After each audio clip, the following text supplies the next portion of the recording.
The 1850s was a time of great political crisis for the country.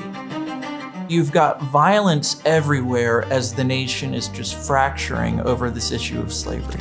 You have people shooting each other and chopping their heads open with broadswords. In the US Senate, you have Charles Sumner getting beaten to within an inch of his life. It's a period in which people are incredibly engaged with the political world. During the 1850s, there were clear warning signs, if you will, about political trouble brewing. Trouble brewing sufficiently enough that it could eventually disrupt the Union, produce what was called at the time secession, that could very likely lead to civil war.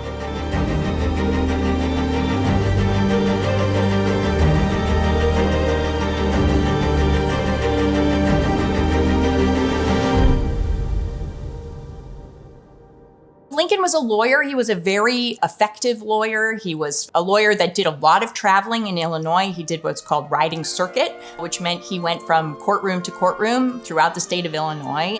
He is very well known in the state. He was known to be a conscientious, hardworking, deeply honest lawyer. He was one of those guys that you just wanted around. He was funny, he told incredible stories, he always had a way about, making light of a situation. And so in addition to being just a beautiful speaker and someone who had a way with words in the most serious moments, he knew how to cut a serious moment with a joke. He knew how to make people feel more comfortable. As a lawyer dealing with these personal conflicts between individuals, he tries to often be a peacemaker, to get people to resolve their differences outside of court if they can, to settle without having to go through the expense and the burden of a trial. And so I think that idea of Lincoln as a peacemaker really influences the way he approaches politics later in life. He was very active in the Whig Party in the 1840s. He would travel around on circuit as a lawyer, trying cases, and then in the evening often would give political speeches. His political hero was Henry Clay, which is controversial. Henry Clay was a slave owner. What Lincoln most admired about Henry Clay, of course, was his tendency toward compromise, his willingness to hear all sides of an argument. But that said, Abraham Lincoln always disliked slavery. He serves one term in Congress between 1847 and 1849. He steps out of politics and does not return to politics with both feet until 1854, which is surprising for us because, of course, in 1850, a huge political event occurred.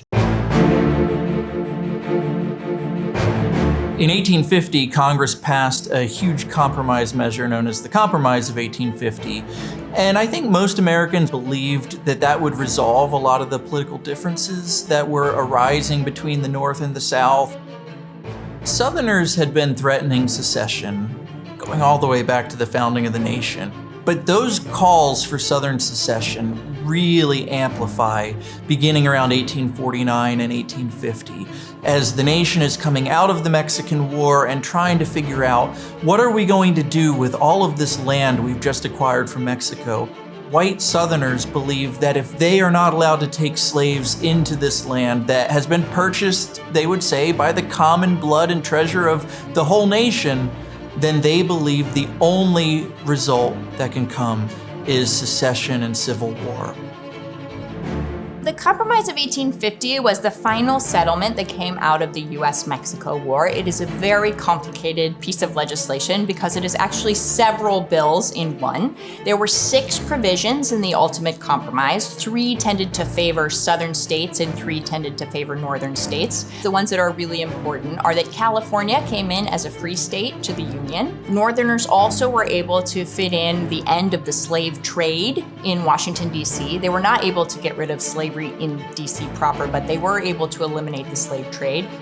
Texas had been in a boundary dispute with New Mexico, and that was solved in favor of New Mexico. Then there were some Southern provisions, and the most famous of them and the most important for this period was the Fugitive Slave Act, which was part of the Compromise of 1850. And the Fugitive Slave Act was the biggest expansion of federal power in the period before the Civil War. This is a misconception about this period, that people in the South were only in favor of state rights. In this period, they were actually very much in favor of using the federal government to protect slavery as much as possible. And the Fugitive Slave Act is the best example of this. Under this new Fugitive Slave Act, you have a number of provisions that really stack the deck against African Americans who are accused of being fugitives. If you were apprehended and somebody claimed you were a fugitive from slavery, you did not get to speak in your own behalf at that hearing. You had no benefit of legal counsel.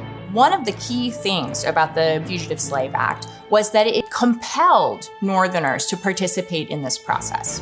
So in the past, it was possible to sort of ignore what was going on if you wanted to. Now, after the Fugitive Slave Act in 1850, you are required to participate.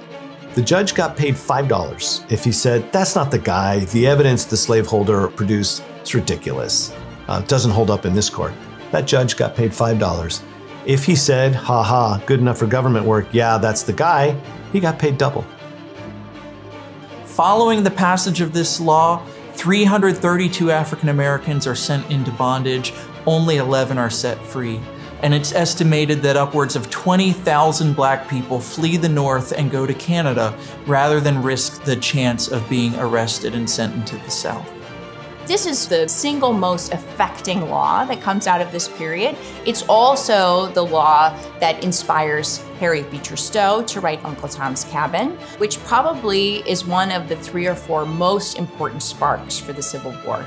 It really helps to get people in the North to see the plight of Black people in the South and to worry about it. And it became this sort of manifesto against slavery in the North. As a result, you end up with much more anger and concern about it, and Lincoln certainly is unhappy with what's going on there.